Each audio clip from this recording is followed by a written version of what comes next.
let's get started. We'll start out with introductions, and I want to remind people to sign the sign-in sheet before you leave. Okay. I'm Wally Dunham. I represent Brent. Greg Johnson, I represent Strafford. Justin Pelletier, UNH T-Squared Center. Charlie Goodspeed, T-Squared Center. Brian DeGulis, Coast. Dave Sullivan, UNH T-Squared. Steve Hamilton, New Hampshire DRA. Paul Lockwood, New Hampshire DES. Chris Parker, Dover. Marcia Gass, Barrington. And Comeau, Brookfield. Mark Rosie, Strafford Regional Planning. Dan Camara, Strafford Regional Planning. Marilyn Barton, Strafford Regional Planning. Okay, we're going to skip staff communications for now. We go to item number 3, draft minutes. We need a motion to approve the minutes. Okay, got a motion? Second. Second. Discussion on the motion. All set to approve? All in favor? Aye. Opposed? Okay. Item, the next item, 3.2. The 2013 to 16 TIP Amendment number 5. I think, Mark, you're going to have... Yep, I'm just going to run through the projects quickly. So we received a proposed amendment 5 from the Hampshire DOT in mid-February. It's currently out for public comment period. We're seeking a recommendation for policy committee approval of the project. So the projects that are included in this amendment, we have 2 phases of the Durham to Newmarket Bike Shoulders project. The major changes that are associated with this are just adding another construction year. So for phase A, which is the middle section of the road, construction year 2015 has been added. And for phase B, which are the 2 outside sections of the project, so the Durham end and then the Newmarket end, a 2016 construction year has been added to the project. I think these are kind of anticipated delays that they knew were coming with the project. There's a lot of right-of-way work going on right now. They're trying to square up, and we're looking forward to seeing at least some of the project begin construction this construction season. Other projects, the Newmarket Bike Shoulders project, which extends from the southern end of the Newmarket downtown to Newfields. 2015 construction year has been added, or actually I guess it's just been shifted out. This project, I was actually working with Diane Hardy yesterday on doing the independent government estimate so that we can begin the engineering phase of this project. The Rochester Park and Ride project, we've actually taken away the 2014 construction year and shifted that funding to 2013. I guess they believe that the construction will be completed by June 30th. The funding hasn't changed, or it's gone down slightly. Those are due to more accurate cost estimates from the Hampshire DOT. This project may still extend into 2014, fiscal year 2014. This may have been partially a financial constraint, kind of accounting shift that the Hampshire DOT did just to make sure that we were financially constrained for the years covered within the transportation improvement program. And those are all the projects in our region. There are a few additional projects, statewide projects, the pavement resurfacing, rehabilitation, and crack seal program has a funding increase. The highway safety improvement program also has a funding increase. Scenic byways corridor management, planning, and development of facilities to enhance scenic qualities in Hampshire has a $1 million funding decrease. Interstate maintenance, there's a slight funding increase, and that's all of the projects. If there's any questions about the projects included in this amendment, I'd be happy to do my best with them. All right. Comments? We need a recommendation on this, recommendation to the policy committee for approval. Anybody want to make that recommendation? Motion? So moved. Second? Second. Okay. Discussion on the motion? Ready to vote? The recommendation to the policy committee for approval. All in favor? Aye. Aye. Opposed? Okay, let's go. Okay, we're going to go back now to staff communications. Cynthia, I think you're on. Oh, okay. I'd like to introduce you to Colin Lentz. He's a new planner working for us. He's going to be helping us with our regional master plan, and right now he's working on helping us finish up our broadband and to also create an infrastructure chapter for our regional master plan.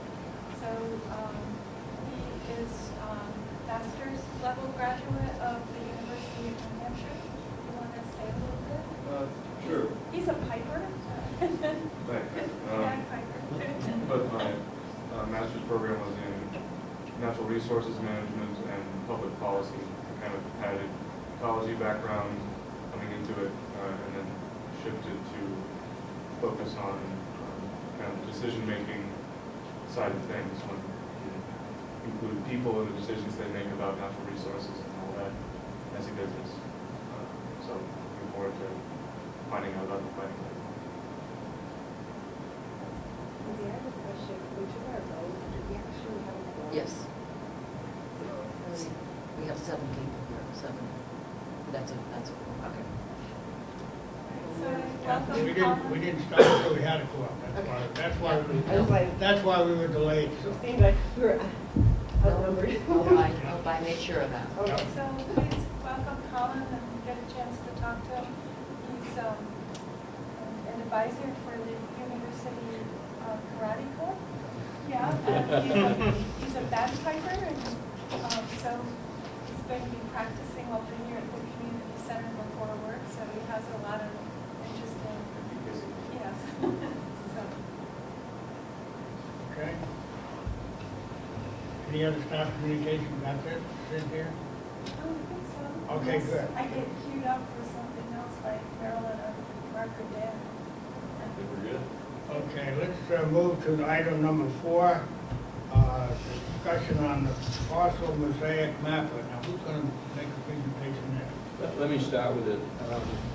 I'd like to extend an apology for Glenn Davison. He's at another meeting and could not make this one. We have guests with us that will cover a number of topics for you today.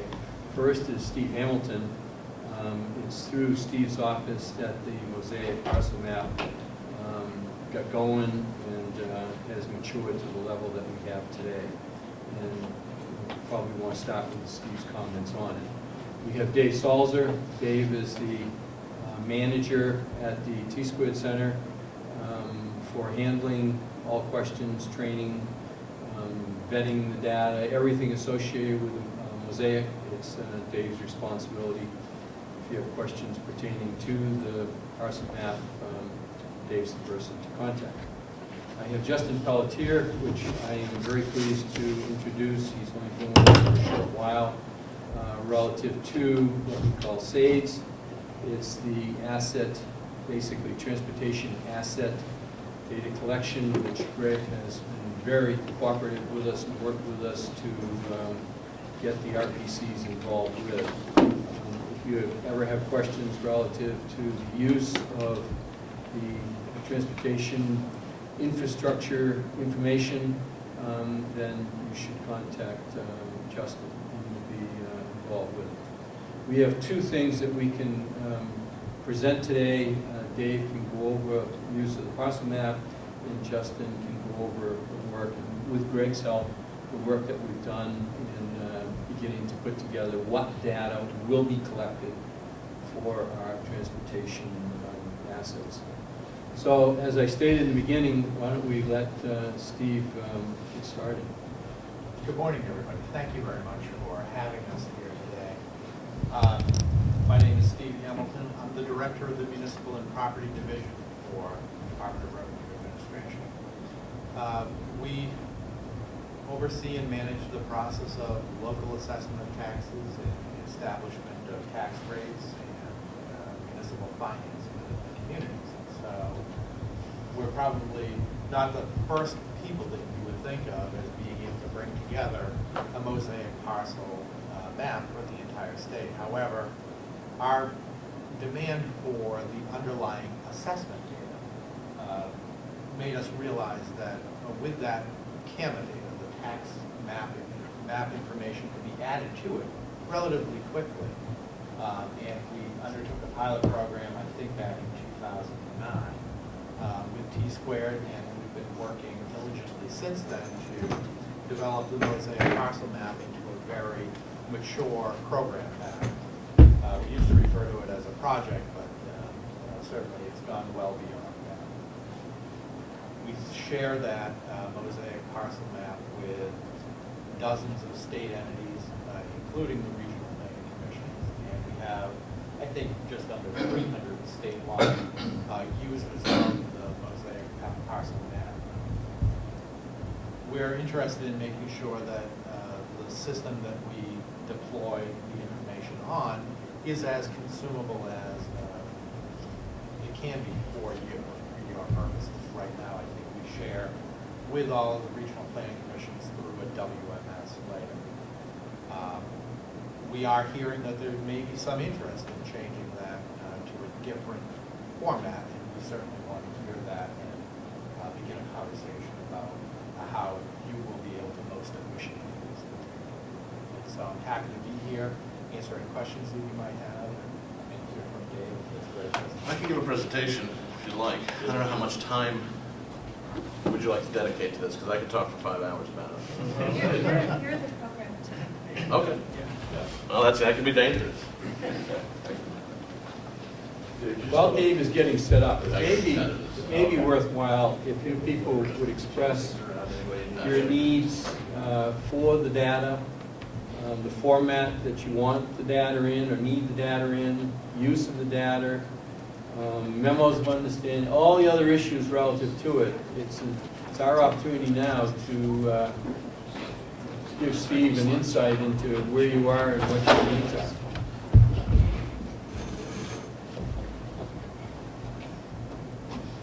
Mark, did you want to start off? Start off with the parcel mosaic or cities or MOAs and sort of understanding of yeah. I think Steve got to it a little bit where parcel mosaic mapper has a lot of data. It obviously has all the parcels laid out on the map from all the communities. It also has ownership information.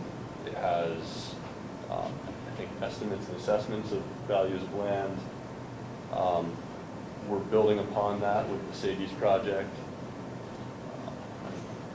Strafford Regional Planning Commission has an MOU currently for use of the parcel mosaic layer to do our federal FEAH, I can't remember. no, the broadband. Oh, is it for the broadband Yes. program? So we have a specific MOU for use of the parcel mosaic layer for our broadband project. We are looking to, I guess, expand that MOU a little bit so that we can have wider access, because we're working with Charlie to create tools, analysis tools, and also incorporate new data into the parcel mosaic. We're really excited about this. We're setting up statewide standards for data collection so that we can compare data across jurisdictions in New Hampshire. We think this is going to be a really powerful planning tool moving ahead. And we're also working with Charlie and the group over at T-Squared to develop analysis tools for that data. So, for instance, our sidewalk project through the fall, and I guess continuing through the winter, we worked with T-Squared, other MPOs and RPCs, people from municipalities, DOT, to establish some core criteria, but we're also looking to do a couple calculators on there so that you can use the sidewalk data that we eventually collect to understand maybe your maintenance costs, conditions of your sidewalks, replacement costs, costs for investing in new sidewalks. Similarly, we see a lot of ability to use the culvert data that we've been collecting over the last few years and creating some tools with that to help communities identify which culverts need to be replaced first, where they will get the most bang for their buck when they're investing money into the infrastructure in the communities.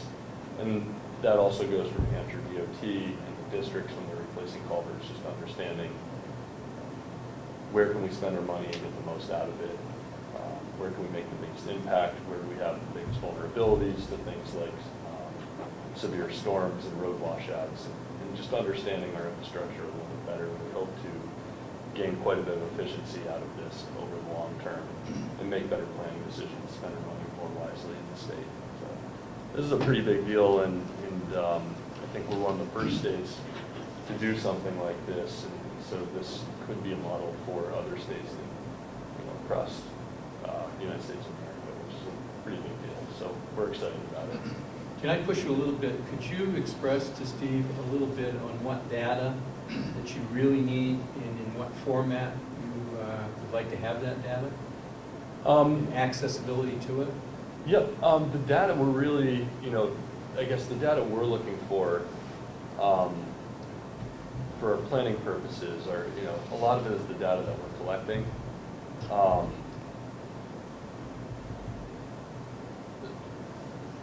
So I guess, can you say that one more time? Yeah. You people asked at one meeting a week or so ago that you would like to have downloads of data. Mm-hmm. Could you discuss that a little bit? I can probably speak better Please. to that, John. Yeah, please. Basically, what we're using in-house is we're not using what Steve showed at the TPC meeting a couple weeks ago. We're using that WMS, that web mapping service, for the parcel mosaic map. And that web mapping service has certain limitations when you're using it in our mapping program, ArcMap. You're not able to use it like a normal polygon layer. You can't pull out features. You can't symbolize features. You're stuck with basically viewing it and identifying it for its information.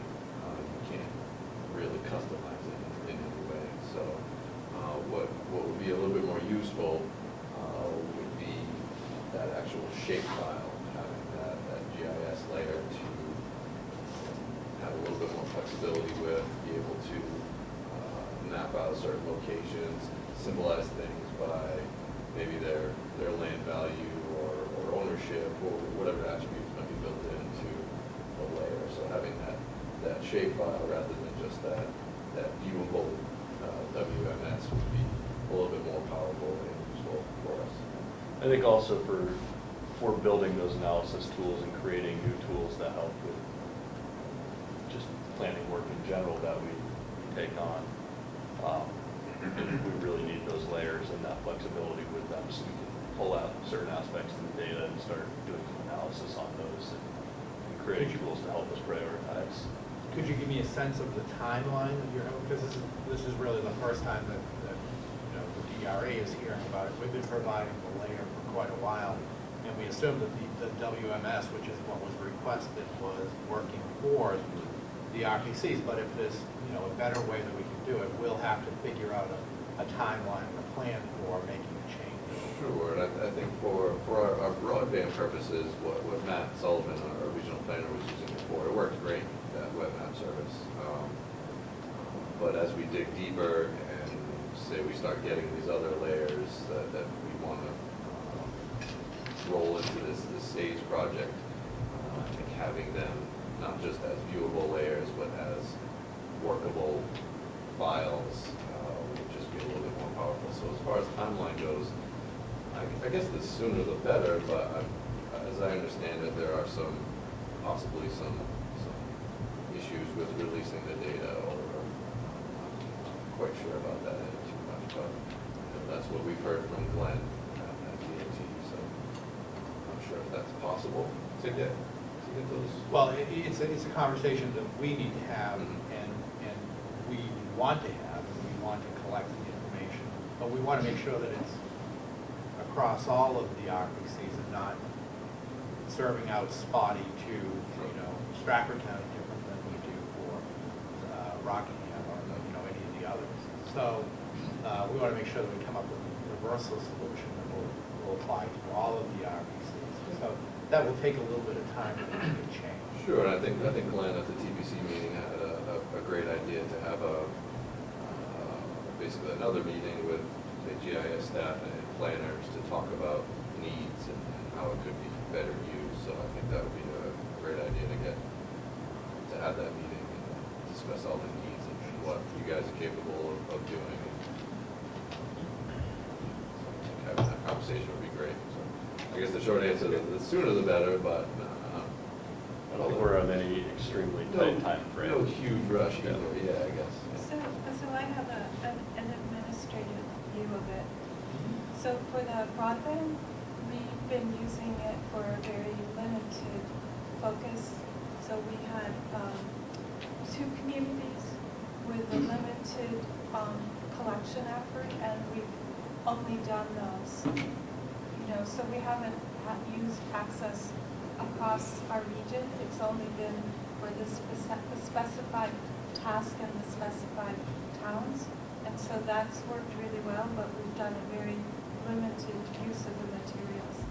So when we're looking at moving forward with the culverts and the sidewalks and other tools that we develop with the state and UNH through the SAIDS program, from an administrative perspective,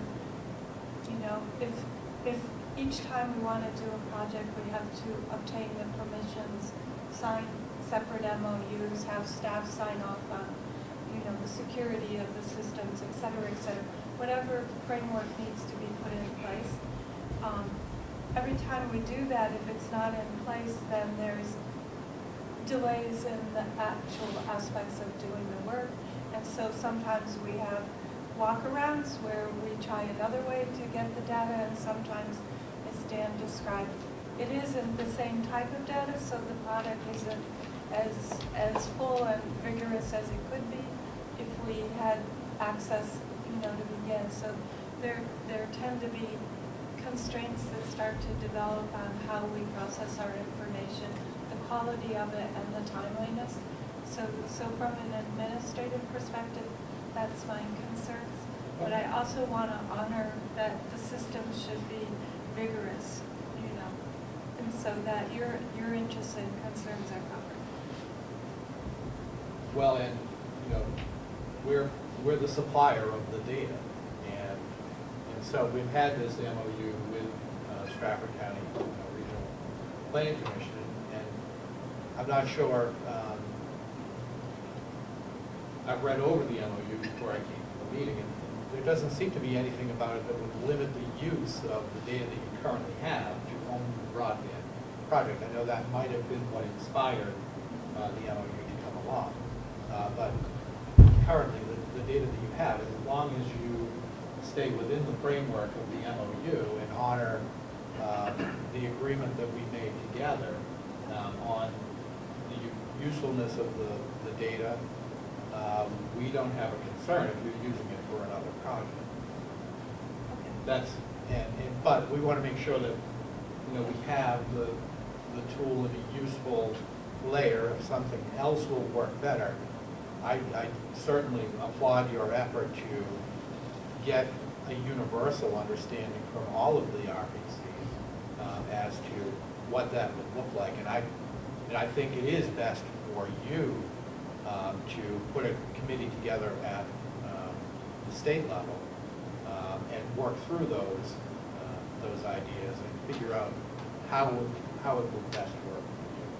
And we have something similar in place with employment security, where Department of Employment Security, where we have an MOU or a memorandum of understanding or a memorandum of agreement, and Dan has signed off on that, and we use it for preparation of the modeling and updates for our traffic models. So it's not that this is a new process to us.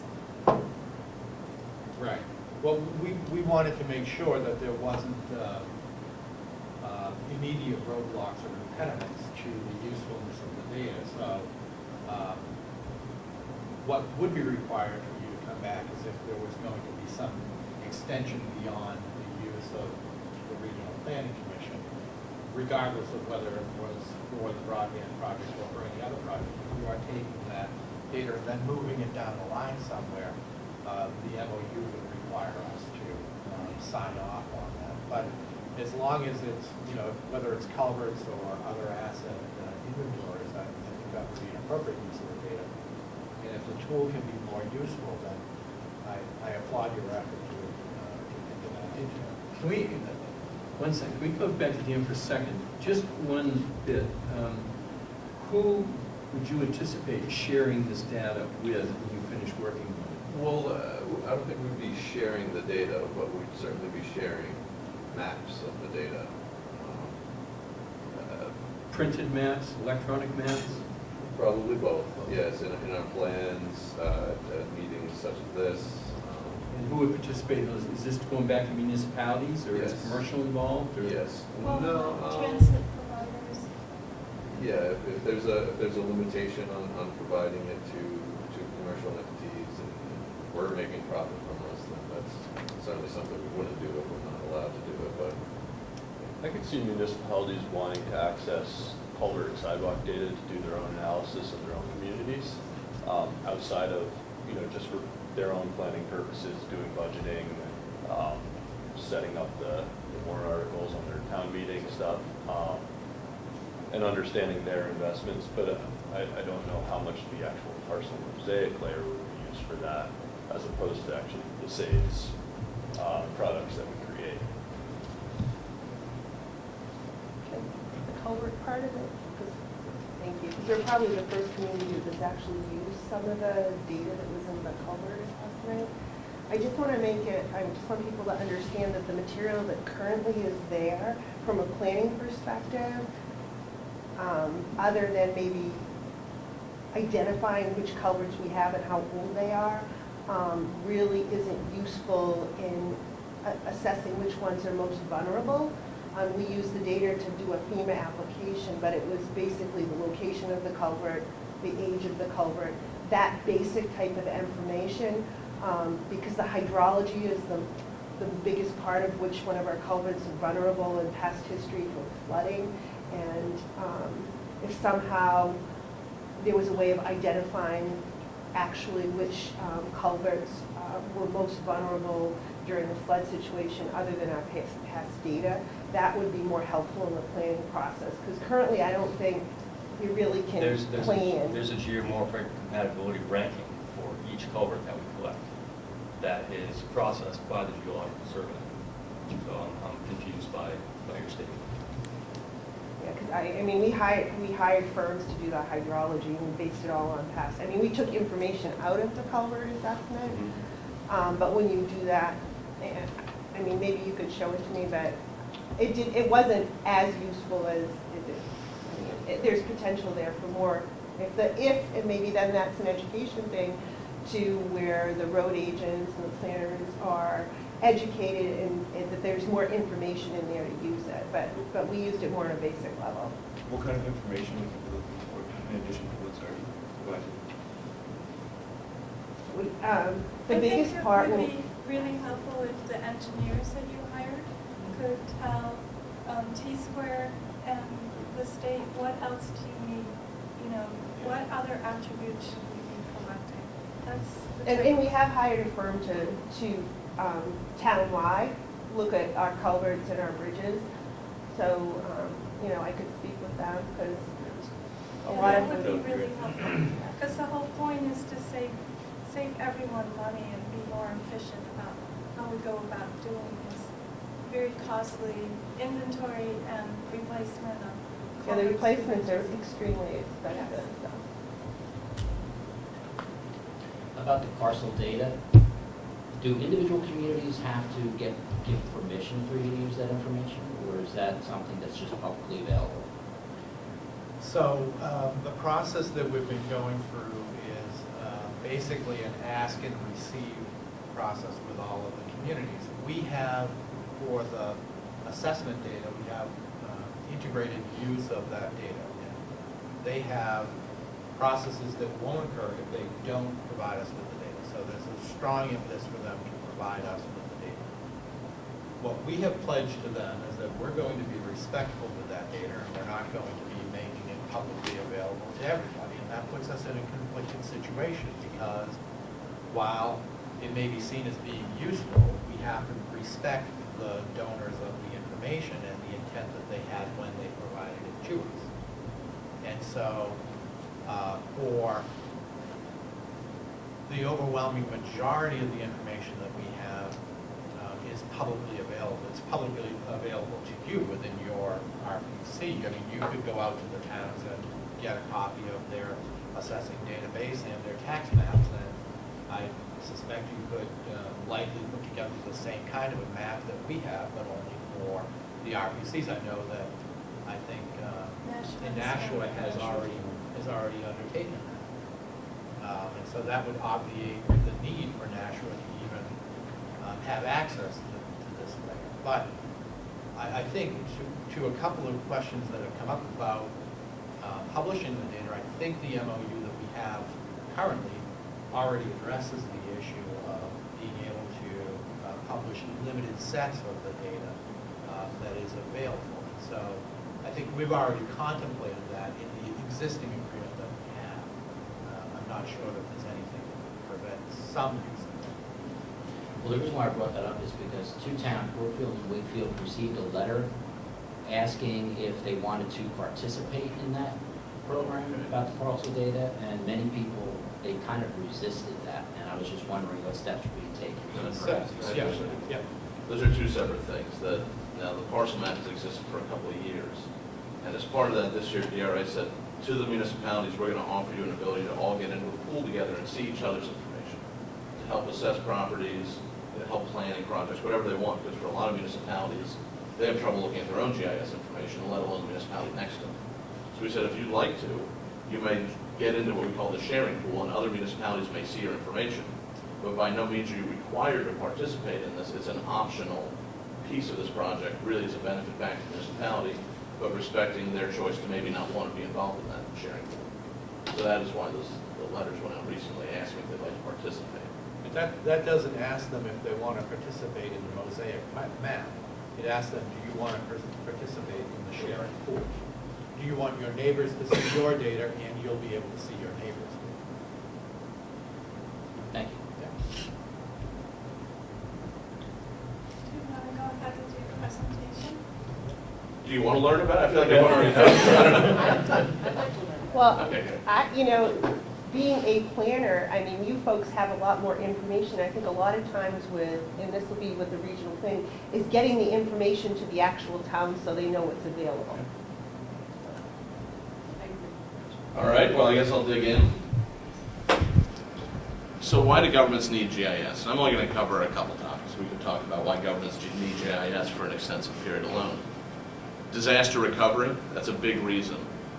It's really nice to know what was there after the disaster goes by, and I think we learned that with Hurricane Sandy. I went to a presentation last week about the extensive flooding they had in Boulder County last year in Colorado, and how important it is to have GIS information to respond to that. Regional planning, of course, I don't need to go in depth into that. I think you're all aware of regional planning.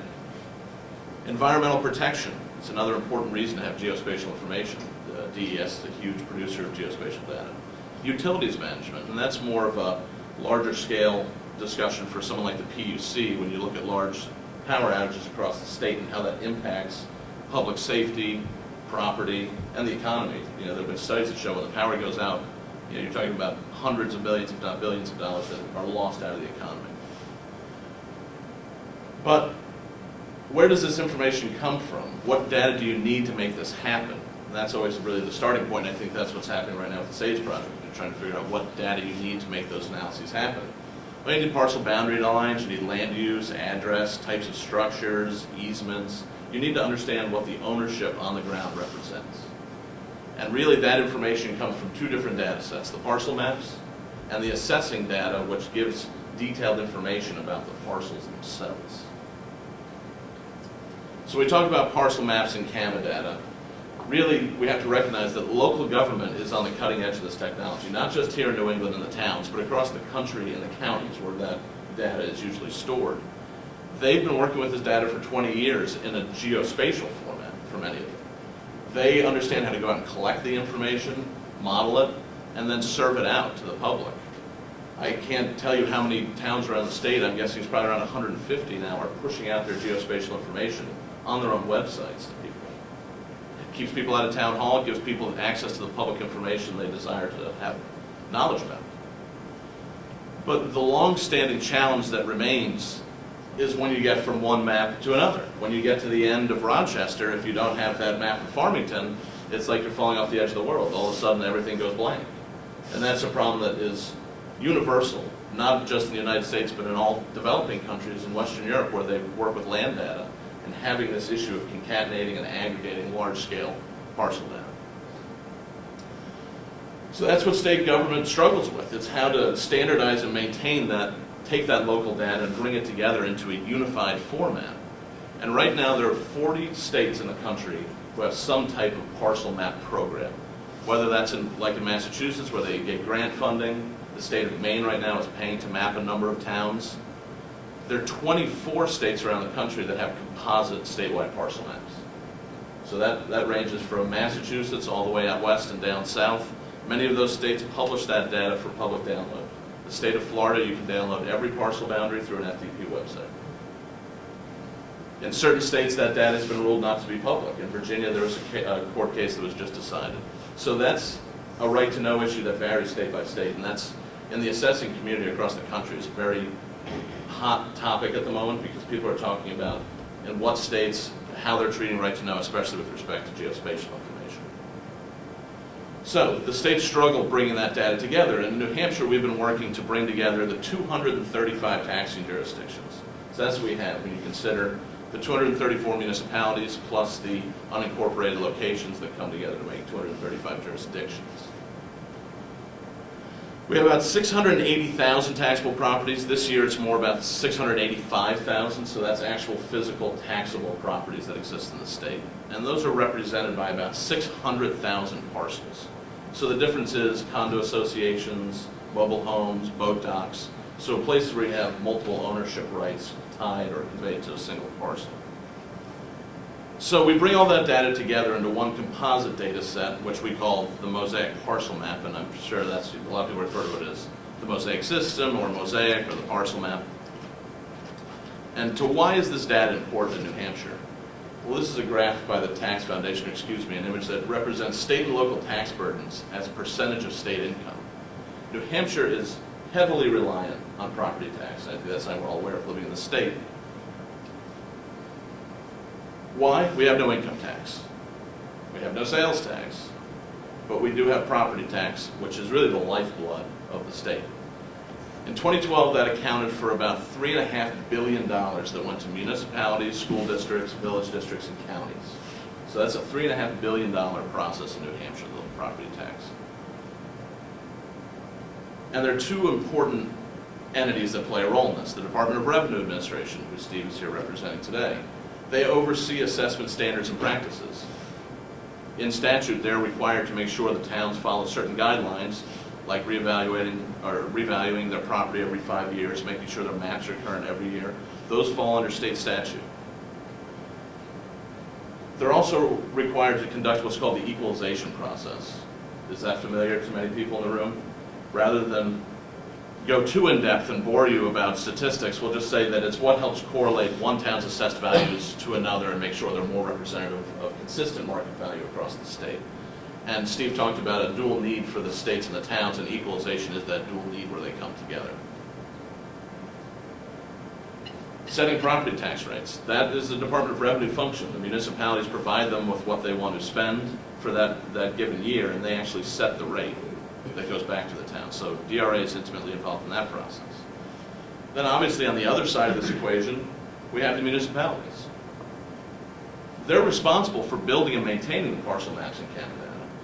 Sorry, Steve, but it's much easier to oversee them than it is to undertake the process of building this data. And that's one of the things the municipalities are really adamant about, that they've spent a lot of money and a lot of time developing these data sets for the use of the public, and that's a major task they've undertaken, and they are required by statute to do.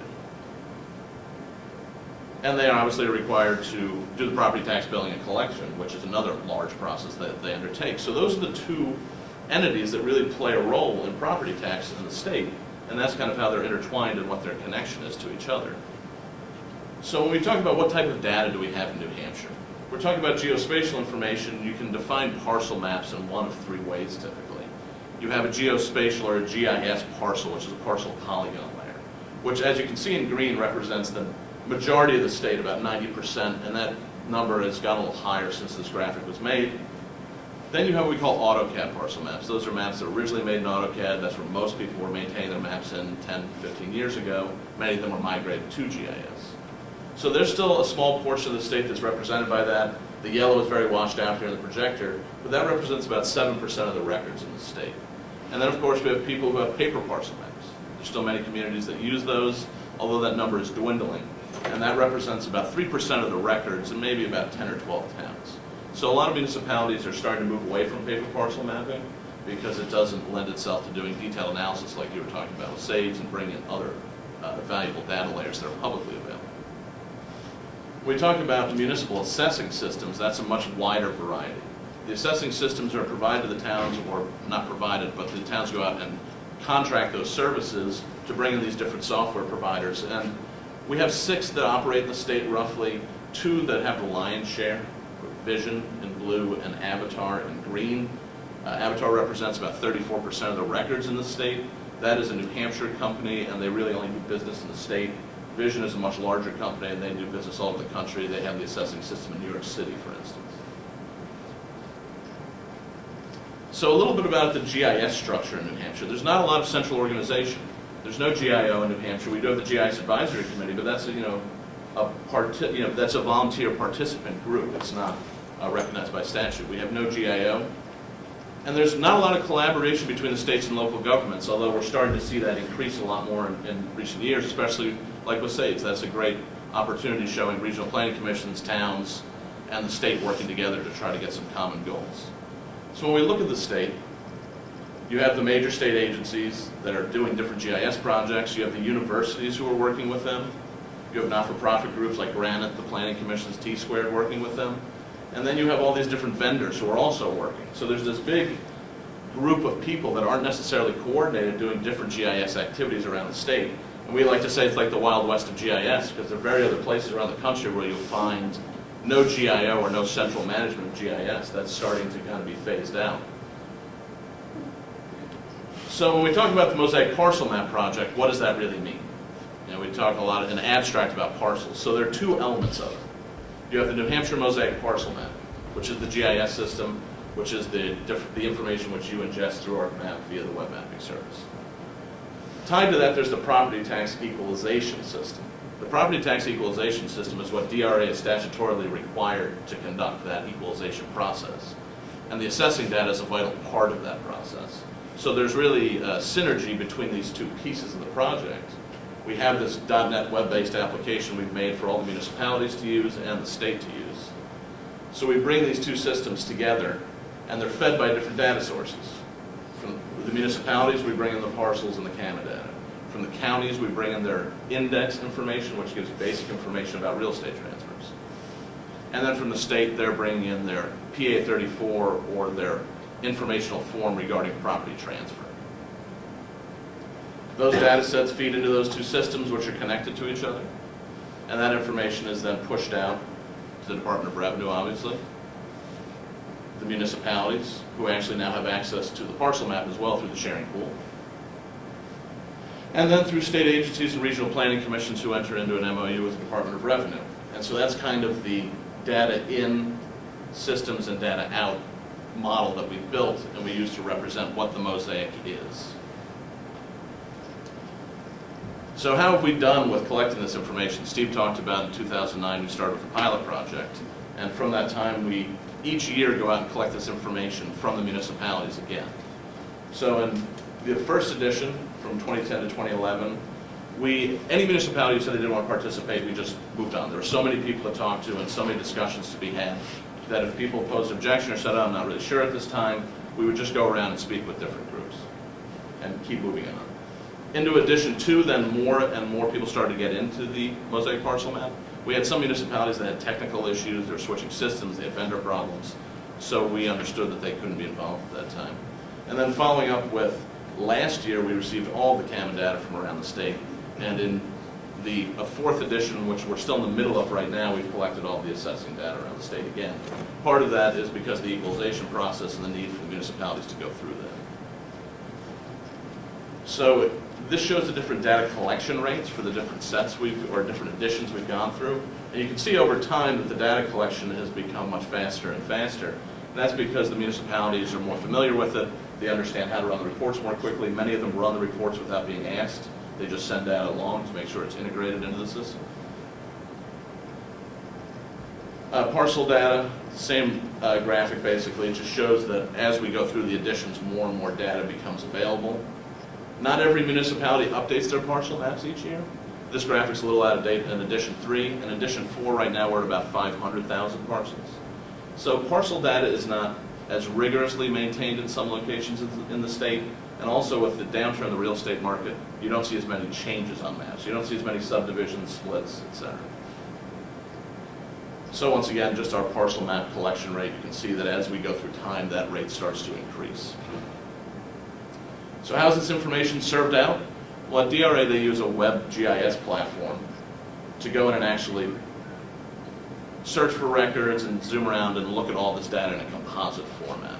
And that web application is available through the intranet at the state. So it's not available publicly, it's available through the DRA intranet. And that allows them to zoom down to properties and pull up very basic property information about it, each record. Nowhere near as detailed as you see municipalities that publish this data online. It's more of a summary, so you're seeing about 30 to 40 fields per property, as opposed to a municipal tax card where you'd be seeing upwards of 100 fields per property, or attributes.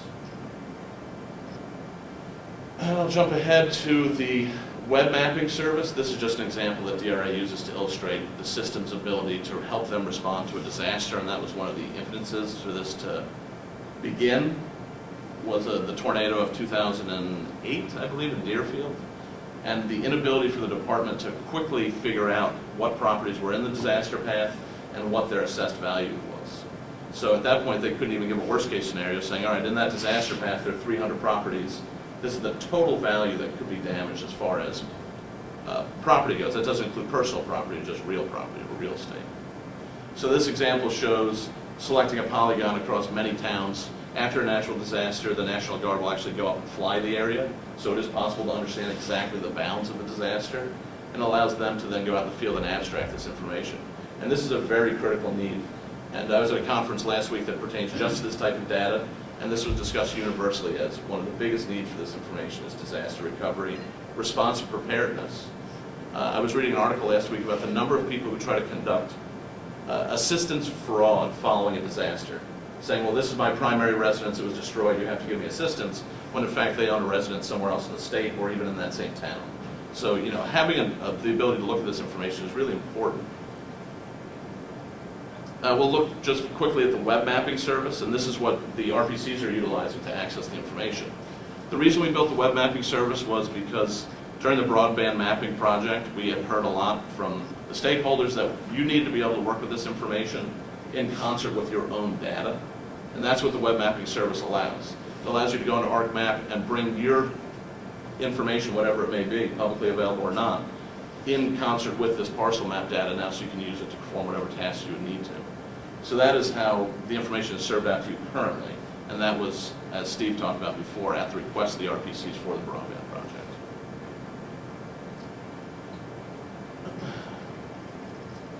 I won't get into equalization too much. That's what it used to look like, the program that everyone used around the state. This is what it looks like now, so life has become much easier for the municipalities as far as going through that process. It can be a very cumbersome process, and it's a very short window in which they do it. But rather than bore you, I will just wrap up there and take any questions about the parcel map. I noticed on some of your plans, the maps that you were showing, actually had building footprints. And I'm curious to know how many communities in the state have gone to the great question. We don't have it in New Market. We probably have about 70 towns around the state who provide that to us, and that's their choice. We ask for parcel data, but we also make it clear to them if they have building footprint data, water features as far as, you know, lakes, rivers, streams, and road right-of-way, that's also important information. Some of them choose to provide it, some don't. Many do not have it, as you indicated. So probably about 70 towns currently that have building data. I think in Barrington, we show them the footprints on and right of ways, and Yeah. it's really, and then we have it printed, we always keep a large printed set, so it's very helpful to have this. And I believe you have an online application as well currently, don't you, Barrington? An online. GIS application. Yes, we do. Yeah. Yes, we do. And that's what I was saying It before. goes over the town line, though. That would be really cool.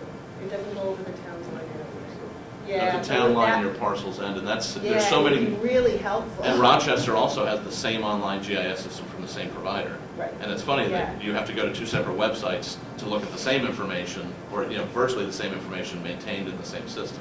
Right, and especially I know in Barrington, we have a lot of parcels that are partially in, like say partially in Yeah. Rochester and partially Yeah. in Barrington or Strafford or Nottingham, all over the place. So. And for many municipalities, they have made the investment to go to GIS data, but they haven't invested in a system to view those files. So when we started this project, I can't tell you how many municipalities said, we have GIS, I get a disk, I don't know what to do with it, I throw it in a drawer.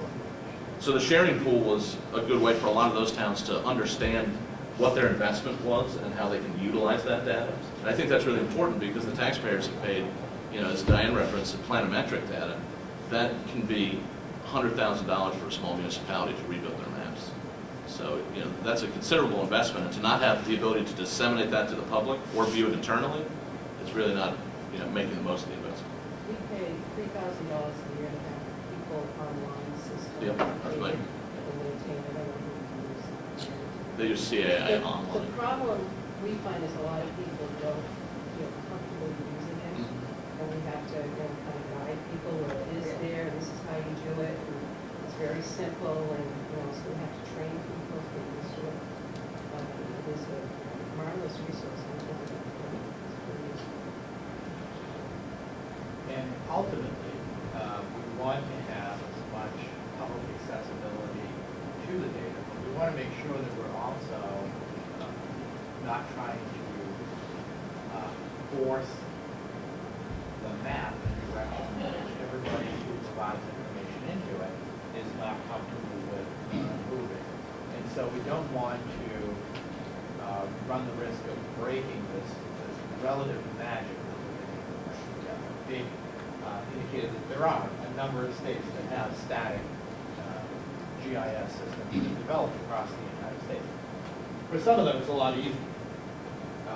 Many states, they conduct property tax assessment at the state level. Montana is that way. The entire state is assessed by the whole state. They, I don't think, have been able to even put together a statewide GIS system yet, and they control all of the elements that would be necessary to do that. So this process that we've developed is unique. It's been recognized by Harvard University's Kennedy School as a bright idea in government. We want to make sure that the map is here for the long run. And it sounds as though if there's a better utility for data, and a better way for you to receive it and to make it more consumable, that's something that the RPCs, I think, would be interested in working on to figure out what that new plan would look like so that we can understand what it is that we do. And importantly, when. I think they're so helpful, but there's a limitation. There's that difference between taxation and then from land use law.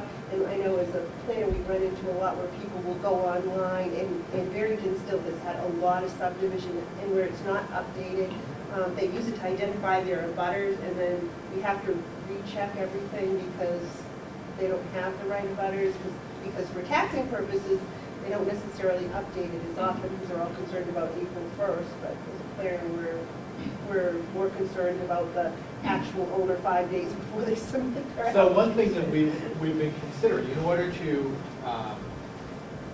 avoid that pothole, that pitfall, is to make sure that whatever we serve out doesn't get to that level of detail. Because it's actually, I think it's preferable to have a leaner set of data that is more likely to be right than a more robust data set which has a higher probability of being wrong. And so, you know, if we focus in on some simple elements like the parcel boundary, the location by address, maybe the map and lot number, maybe the land use, those elements would be universally applicable to most everybody. Most planners, most people would be able to readily consume that and avoid that potential pitfall of having too much information that may be stale or inaccurate. The floodplain data and all those other types of layers are wonderful that we have on it. It's very helpful. And I don't know that there's any way around it. We have a community that's constantly having their tax map change, you know, that there are parcels that are subdivided, and I mean, there's always going to be that gap. Dave, could you comment on the involvement of the deeds offices? Well, that's through the equalization process the registries provide. Just basic index information, book and page, and who the parties were, and that's what is fed to the municipalities. And they actually align that deeds record to a CAMA record, and that's what follows through the equalization process. So they've all participated by providing their data feed.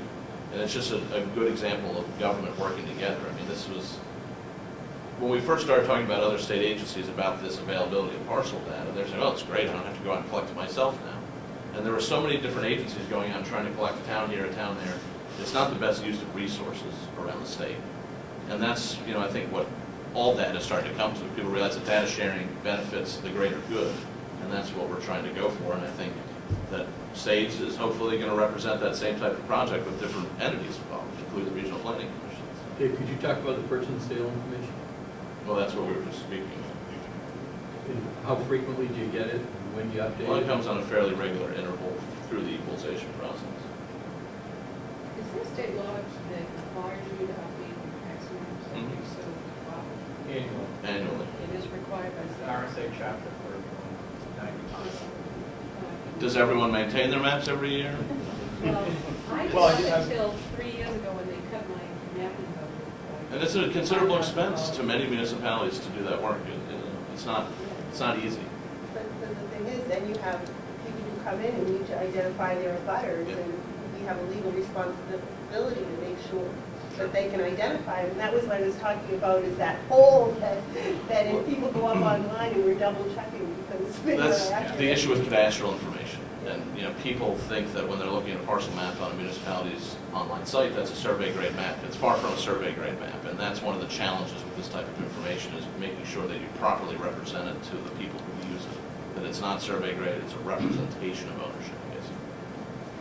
The reason the question, the purchase and sale, the deeds office knows the properties have been, and that data is supplied and brought into the map on a regular basis. So you have fairly accurate, up-to-date information. So it's a sustainable system. It just doesn't sit around and wait for things. We get data continuously. I think it reduces the overall effort that's needed too, like you're talking about, you know, each entity would be going out and grabbing that data, you know, times a year, a different group is going out, and now you have most of it, and it's mostly probably right, and you're only looking for a couple pieces of information rather than all of the information every time you go out. We see the same thing with our culvert idea, where once you get all the information in there, it might not be up to date all of the time, but on an annual basis, we'll be going out and making those changes, collecting that little piece of data that takes way less time to do, rather than collecting all of it. Or with the sidewalks, maybe somebody wants more information than, you know, the core data that we're collecting, but instead of collecting all the data, they can do it much more quickly by just collecting that, you know, a couple of different attributes that maybe takes 5 minutes per attribute, rather than, you know, collecting 20 that take half an hour per attribute. So it's really streamlining the process as a whole, I guess, where it might not be perfect, but you're much closer approximation. Dave, do you want to talk a little bit about vetting the data in your error tables? When the information's brought in, we cross-check the parcels against the CAMA data. And we can, if the municipality wants, provided them a list of parcels that can't be correlated to CAMA and vice versa. And that's a universal problem in every municipality in the state and every taxing jurisdiction in the country. And that's just the nature of the information. What we try to do is help them understand where a parcel maybe can't be easily correlated to its complementary record. So we walk them through that process so they can better understand that connectivity, because many times these data sets are built separately without a vision of connecting them when really they end up always being connected together. So we try to help guide municipalities as far as what's not connecting and how they can better maintain the data if they want to have to maintain that connectivity. So that's something we do work through. Would that be, because I'm in the middle of trying to rectify a situation where the tax maps changed and it was based on an unrecorded subdivision. It's created an entire disaster because it's years before I ever got there, but there were land transfers and all this based on a subdivision lot line which never was recorded. And part of it, I think the assessor in Rochester does a really good job of this, is making sure that the deeds that come through the tax office actually match some kind of subdivision or lot line revision, because when you start making your decisions based upon the tax map, it just creates a real mess, so to speak. So with this Campton, was I talking about matching deeds? CAMA is the assessing data. That's just the acronym for it. It's called Computer Assisted Mass Appraisal, and that's the system type they use. So we just take information from that. That's what you see in a municipality. That's where they're maintaining all that assessing data. It's just called the CAMA system. But what you're talking about in Rochester, and I spoke with Tom the other day about data connectivity. He does a great job. He takes his deeds and he matches them to the subdivision. But that's a manpower issue. Yeah. In a large town like Rochester, where they have full-time staff dedicated to this, they can easily go through and say, all right, we're going to look for these unidentified records. When you talk about a town like Windsor that has 300 people in it, all of a sudden, just finding the town hall, what hours they're open, can become difficult. So you have, in New Hampshire, you have that wide range of municipalities. I'm sure you even have that in the Strafford County Regional Planning District. That you have large cities and you have very small towns, and it's a balance to understand how they each work with this information. Earlier, we were talking about the culvert assessment, and maybe I'm just not as familiar with it as I should be. I think the question was asked, what additional kind of analysis would be helpful to municipalities? I don't know to what extent. I assume that there's some conditions analysis of the culverts. That's something I'll touch on in a few minutes. Oh, you're going. Oh, Yeah, I have good. a brief I guess yeah. from a. It may be a good idea at this point to have. Okay, I was just going to say from a planning perspective, it would be. And the thing is, just because it's the old color doesn't mean it's the priorities or, there's so much that goes into deciding which ones you're going to recover first. I'll wait then. While he's getting set up, we have a consultant that we're working with. We call it forecasting. And so once you get the condition of whatever asset you're talking about, we have about 4 factors: importance, degree of deterioration, et cetera, et cetera. And then you can then say, well, here's my budget, what's the best use of it, so you can prioritize what assets you should repair, how much they're going to cost, what are the alternatives to repair that particular deterioration, and that's what we're working on now. We've got it for roads pretty well done, but not necessarily for culverts and some of the other assets. Does it have the hydrology component where it looks at, he said, is the culvert undersized? And if it's not, what size should it be? Can we get to that point in the future? We met with the DOT yesterday, and those questions came up, and they will be addressed. Yeah, and DES was there as well. And DES was doing this.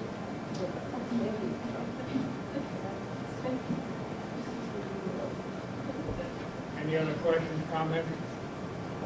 Oh, waiting. I really appreciate the presentation, thank you. That was great, thank you.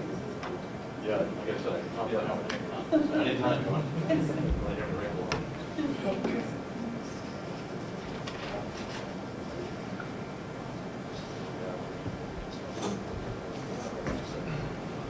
All right, so I apologize to those of you that already are familiar with the statewide asset data exchange system project, but I'll give a brief overview of the system, how it's supposed to work, where we're at, and then we can have a discussion about, we can get more into depth about culverts and the other asset types that we'll need to collect.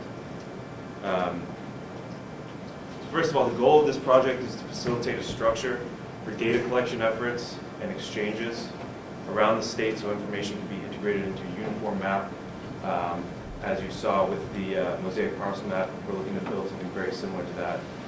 The primary focus of this project is drainage, culverts right now, roadside restraints, meaning guardrails, and public access ways, with sidewalks, crosswalks, and curb ramps.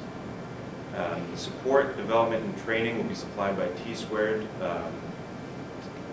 We'll compile all the data from a local level into a statewide composite map and post it back to all the stakeholder parties, whether that be the DOT, the Department of Environmental Services, the RBCs, and the municipalities.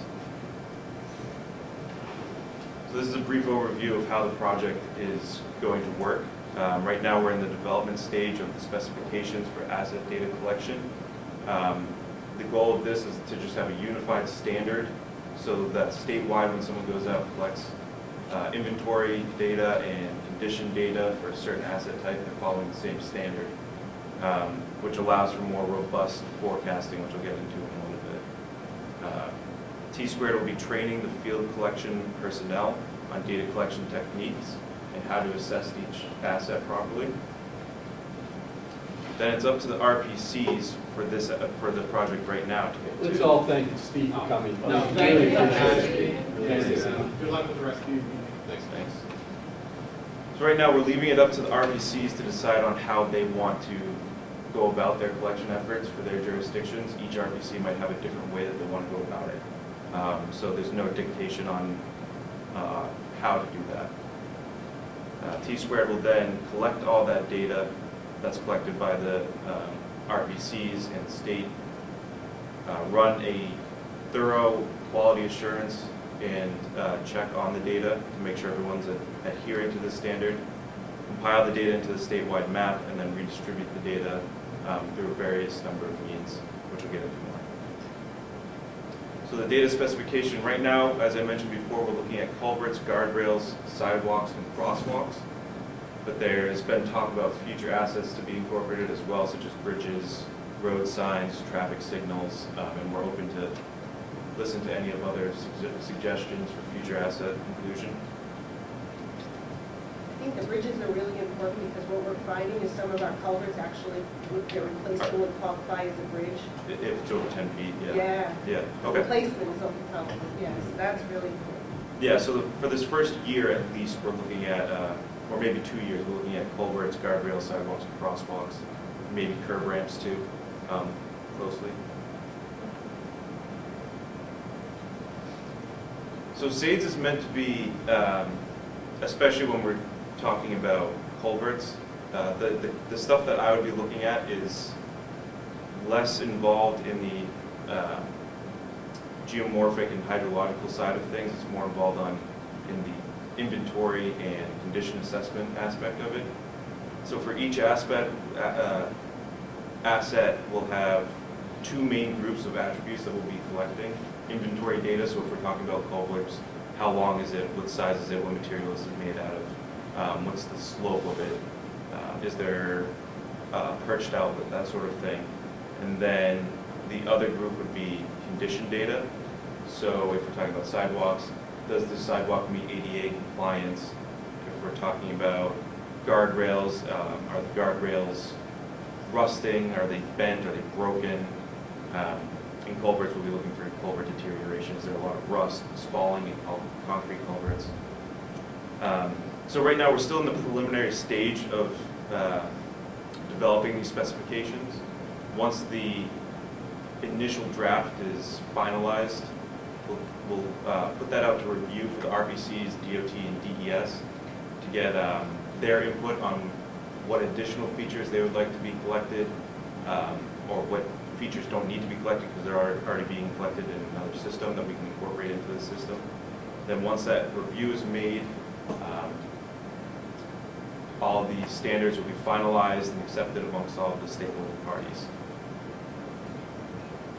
As I mentioned, T-Squared will be putting on collection training courses.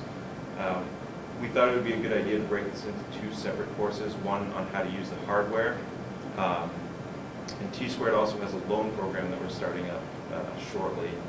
We have two Trimble Geo Explorers that we are willing to loan out to RPCs for collection if they don't have a GIS capable collection device.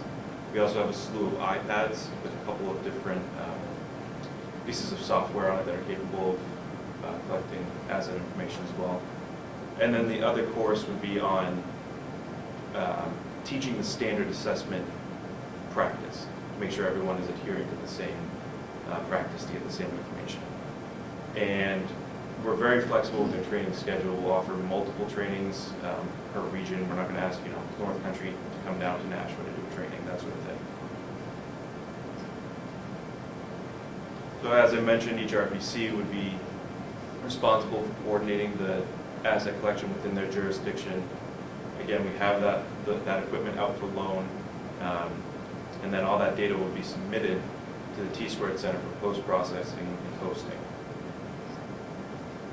Again, T-Squared will do the QA/QC to ensure that uniform standard, which enables much more robust management and forecasting tools. If we know that everyone is adhering to the same criteria, we can determine which culverts need to be replaced first, which guardrails need to be checked out, that sort of thing.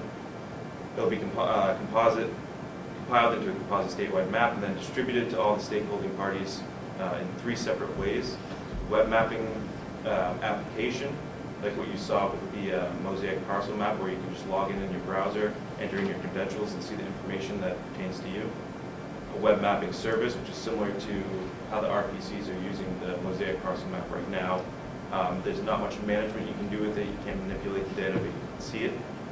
And then also for direct download, so that you can import it into your own GIS system, whether it's ArcMap, via just probably an FTP portal, something very simple like that. And once that web application is developed, T-Squared will also provide training on how to use that for all interested parties as well. So again, here's just the data flow. The RPCs will be collecting the data and submitting that data to the Technology Transfer Center. All that data will be compiled and checked and then redistributed back out to the municipalities, participating RPCs, and the DOT and DES and other state agencies that are interested in the data through web mapping service, web application, and direct download. Can I ask what WMS is? Web mapping service? Okay. I thought that's what it was, but. Yeah, that's right. So right now, as I mentioned, we're still developing the specifications, and then after that, they'll be sent out for review. April, I'd like to have these specs finalized. So May, the collection effort can begin. We'll provide training in the beginning of May on how to use this system. And then after the data is collected and submitted to T-Squared, we're looking to redistribute all the data in the fall sometime. So if anyone has any questions about the generic aspects of this project, now would be the time to ask them. I also have my business cards here that are outdated. So I have updated information on the screen right here, but if you want to just pass these down. The only thing that's out of date is the phone number. So if you have any questions, I'm reachable at that phone number or that email. Justin, are you a student or are you? No, I finished. Staff person? I finished a master's at UNH in 2013. Now I'm full-time in this project. He was a very distinguished master's student who I would not let go away. Oh, okay. I got And you. we enticed him to stay, and he's just doing a phenomenal job getting this all started. Is this a federal highway administration funded program? 50% federal and 50% DOT. So you're adding sidewalk and culvert information. What about other information that might be useful that I know our department has, such as underground storage tank location, hazardous waste generators, things that might be of interest if there's an emergency? That would be great. I haven't heard anything about those particular assets until right now. Is it But difficult to add? I mean, if we have all this stuff, is it in a? GIS format, I don't know what. That's very easy to add. Yeah. What about the granite database? Is it connected to that in any way? Well, this is still on the very beginning stages. Nothing is connected to anything yet. Okay. What information from Granite would you be interested in? Not me personally, I was wondering, I mean, I know there's a wealth of environmental. I think we talked about wetlands and maybe some soil conditions. Sure. Some other things that, especially when you get into culverts and things like that. I think a big difference if you're having to get a permit or not get a permit. Yeah, I mean, as long as everything's in the right format, it's pretty easy to link.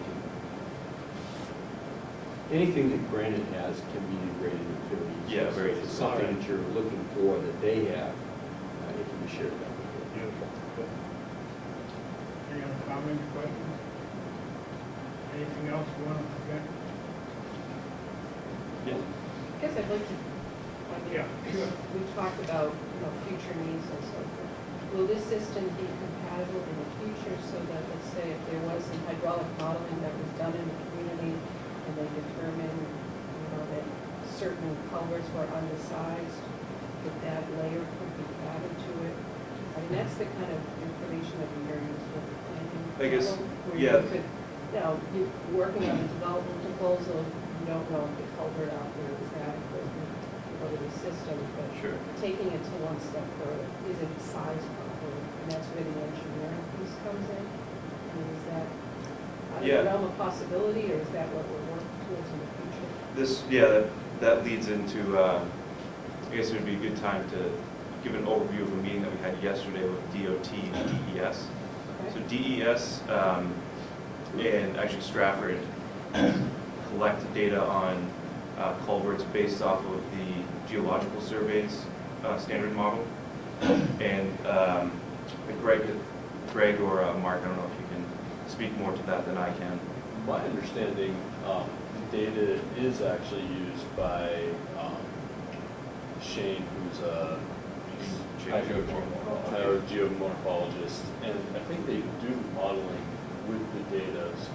I'm not entirely sure, Greg, really. As far as the modeling goes, I think Shane would be the person to ask. Yeah, and Shane was there yesterday, and we mentioned that what we're looking to collect have the RPCs collect through the SAIDS program is very basic inventory and condition data, but DES also has all of their data in the same format that we can upload and link to our system as well. So we can have multiple culvert layers where you can look at just the condition and inventory, you can look at the environmental side of things.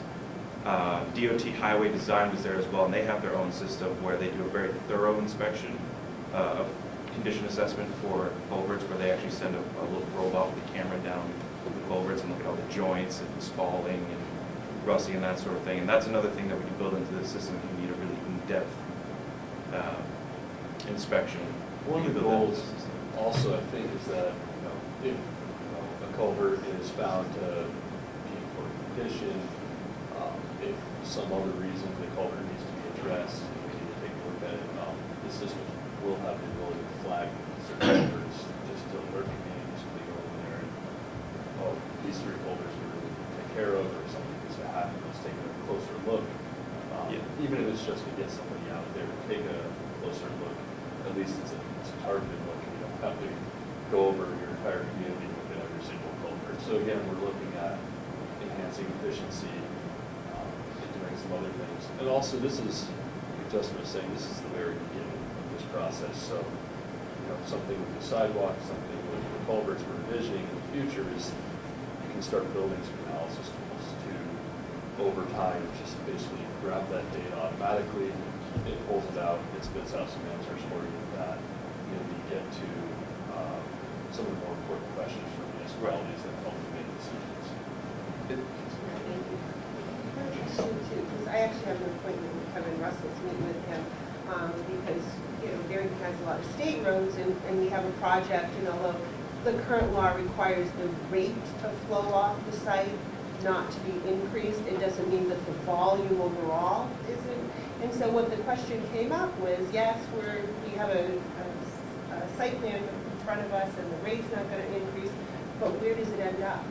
Where is its outfall? And those types of questions. It's, if it's in the Cocheco River, it's not such a big deal, but if it's in a pond on somebody's property, so it goes beyond the actual site where, with the law right now, it's like you can't increase the rate off the site. But what happens to it, 2 miles down the road when it dumps into the pond and the pond is It's filled? flooding impact. Exactly. And if so, we need to know about now rather than later. before it all happens. So Okay. So at this stage rather than. So we need to look at it more in a watershed perspective, with respect to stormwater overall, where the water is going. Right, because like the Is culvert, our drainage system designed to accommodate the conditions? And if not, what do we need to do to correct this problem? yeah, Curious. because like we have a culvert that we did the grant for. Now, that road will flood out for like a week at a time, but it really doesn't flood until 2 days after the storm. And it's because all the subdivisions that happen upstream from it, who are all letting their water off at a, no increased rate from what it was before, all converge on the one culvert, 2 days later. So that's really So helpful that's an information. application. I would like to Planning perspective, encourage maybe. municipalities and other planning departments to work closely with the RPCs. Yeah. And let them know what you're after, because it's with Greg and his team that we're putting together what should be collected. And we're leaving about 5 more spaces, because everyone will have something new. But if you can interface with the RPCs, because they're going to be the responsible data collectors. Yeah, because they had great information in that report, but it's now actually using it, I guess, and I think we need help using it. I think it's I think great. the first step is building your data, and then you can use that data to run models eventually. But until you have that data, your model, like your geomorphology model, doesn't mean a whole lot, and you can't populate it with it. So we're in that first phase of building it up, getting our capabilities together so that down the road we can start implementing maybe a statewide watershed-based hydrological model that can, let's throw a new development in here, if you increase the outflow on this pipe, how does that impact the system? And it'll all be theoretical, but it'll give us a better idea than we have today, which is shooting in the dark. Okay, anything else? Well, it's a very interesting presentation. We thank all of you. We have to get running. Yes. Yeah, that was great. Thank you so much. Okay, we move on to project updates, and I think Mark, you got Yeah, I've got a few things. We're gonna go pretty quick through these. We had the planning review for those who didn't know last week. Planning review went very well. We're happy with the results, and we're looking forward to seeing what Federal Highways and Federal Transit think about the job we're doing. Seemed to go very well. I will be sending out emails.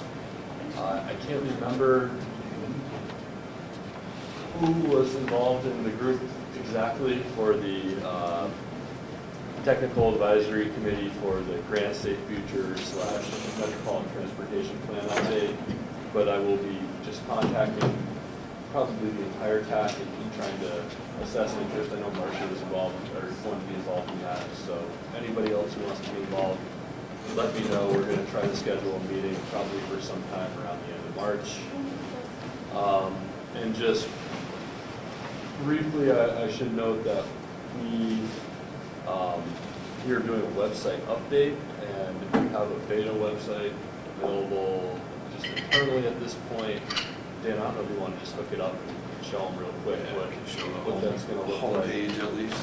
The goal is really with this website we have our Welcome to Strafford Regional Planning Commission page, and right on that page it kind of breaks it up into 3 functions that we really are going to be doing here, which is being an MPO or a Metropolitan Planning Organization, being an RPC, which is the Regional Planning Commission, and then also being an economic development district is what the SEDS will eventually turn into, hopefully, for our application. And so we hope this is going to help with navigation a little bit. And we're also changing the structure of the other pages. So now when you go to transportation, instead of having this kind of clean, these are the 3 things we do, this is how you navigate to where you need to get to. Right now it's just like everything's on the table. You have to kind of know what you're doing to find what you want. We're hoping to change that a little bit to make it easier for folks to navigate, to get to what they need. And so we're pretty happy with how it looks so far, and we're looking forward to getting the whole thing up and running. And that's all I have. Okay, anybody else have any updates, project updates? Okay, we have any other business? Anybody want to bring up? Okay. Citizens forum, I guess we don't have any citizens. do we? Did you Oh, say wait, people have a planning review? I'm sorry? The planning review? Oh, yeah, well, thank you, everybody who did come to the planning review. That was, your support was really helpful, I think Lee, the Federal Highways representative that we had here, and I also think that Nick Garcia and Sean, I can't remember his last name, from TA, we're really impressed with the turnout that we had at lunch, and the comments that we received were really supportive, and we appreciate them. Okay, no other, any other business? I just want to Go know, ahead. is that on tape, that meeting? No. We missed you. Well, you tape this, I figured if you tape them all, they would be available, and you could actually put that on the site. Or is that going to be in the works, to actually have some of the video of the meetings on the new site? We might put this video of this meeting on the site if possible, if you don't mind, because it's, this is a pretty informative meeting. Yes. Okay, citizens forum, I guess there's no citizens, we're all citizens, but, okay, I need a motion for adjournment. Don't you have something else before? Oh, okay. Okay, second? Second. All in favor? Aye. Okay, thanks for coming. Thank you.